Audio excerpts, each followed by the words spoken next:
பெண்களுக்கு வந்து அந்த பீரியட்ஸ் டைம்ல பெயின் வருது அப்படிங்கிறதுக்கு. அப்போ இந்த பெயினை சமாளிக்கணும், ஒவ்வொரு மாதமும் பீரியட்ஸ் டைம்ல வரக்கூடிய இந்த பெயினை குறைக்கணும் அப்படின்னா இயற்கையா ஒரு வலி நிவாரணியாக அந்த மருந்து செயல்படணும்.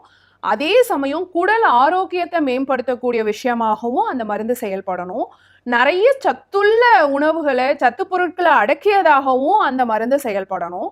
அதே சமயம் வந்து பாத்தீங்கன்னா ஹார்மோன்ஸையும் சீர்படுத்தக்கூடியதாக இருக்கணும்.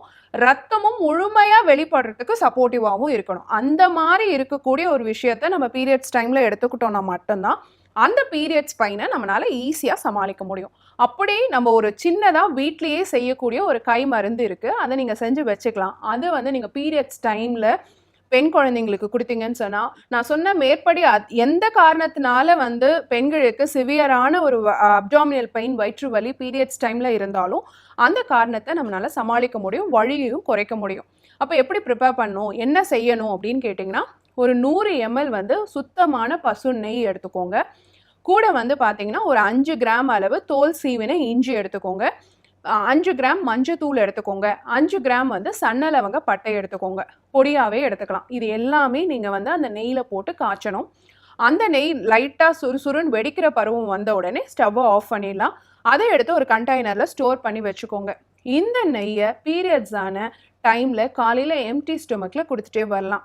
பசு நெய்யில இருக்கக்கூடிய விட்டமின் ஏ, இ, கே இது வந்து நமக்கு வந்து ஆன்டி இன்ஃப்ளமேட்டரி ஆக்டிவிட்டி இருக்கிறதாகவும், வீக்கத்தை குறைக்கக்கூடிய தன்மை உடையதாகவும், பியூட்டரிக் ஆசிட் இருக்கிறதுனால வலியை குறைக்கக்கூடிய தன்மை உடையதாகவும் இருக்கும். குடல் ஆரோக்கியத்தை மேம்படுத்தி கொடுக்கறதுக்கும் சப்போர்ட்டிவாக இருக்கும்.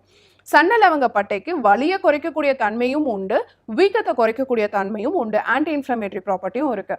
மஞ்சள் வந்து நோய் தொற்று கிருமிகளை விரட்டக்கூடிய தன்மை உடையதாக இருக்கும். ஸோ வீக்கங்கள், தேவையில்லாத கிருமி தொற்றை சரி பண்ணக்கூடிய தன்மை மஞ்சளுக்கு உண்டு.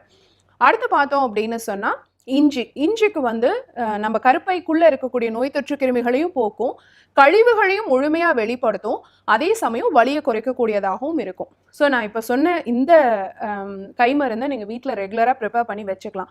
இது ஒரு அழகான ஒரு வீட்டு குறிப்பு தான். இதுல எந்த விதமான சைடு எஃபெக்டும் கிடையாது. நம்ம அன்றாடம் அஞ்சரை பட்டியில் இருக்கக்கூடிய அதே மஞ்சள், சன்னலவங்க பட்டை, அதே இஞ்சியை வச்சு தான் நம்ம சொல்லியிருக்கோம். நெய் நம்ம சுத்தமான பசு நெய் யூஸ் பண்ணால் போதுமானது. ஸோ நிறைய வலி மாத்திரைகளை நோக்கி போகிறத காட்டிலும் மாதம் நான் வந்து ஒரு மாதத்துக்கு ஒரு ஸ்ட்ரிப் ஆஃப் பெயின் கில்லர் சாப்பிட்றேன் அப்படின்னு சொல்கிற நிறைய பெண்களை நான் இன்னைக்கு பார்க்குறேன். அந்த மாதிரி பெயின் கில்லர்ஸ் நீங்கள் எடுக்கும்பொழுது சைடு எஃபெக்ட்ஸ் அதிகமாக இருக்குங்கிறத மறந்துடக்கூடாது. அதுக்கு பதிலாக இயற்கையான இந்த கை மருந்தை நீங்கள் வீட்டில் செஞ்சு வச்சுட்டு பயன்படுத்துனீங்கன்னு சொன்னால் கண்டிப்பாக இந்த மாதாந்திர ருது காலத்தில், மாதவிலக்கு காலத்தில் சந்திக்கக்கூடிய அந்த வலியை வந்து நம்மளால் சமாளிக்க முடியும்.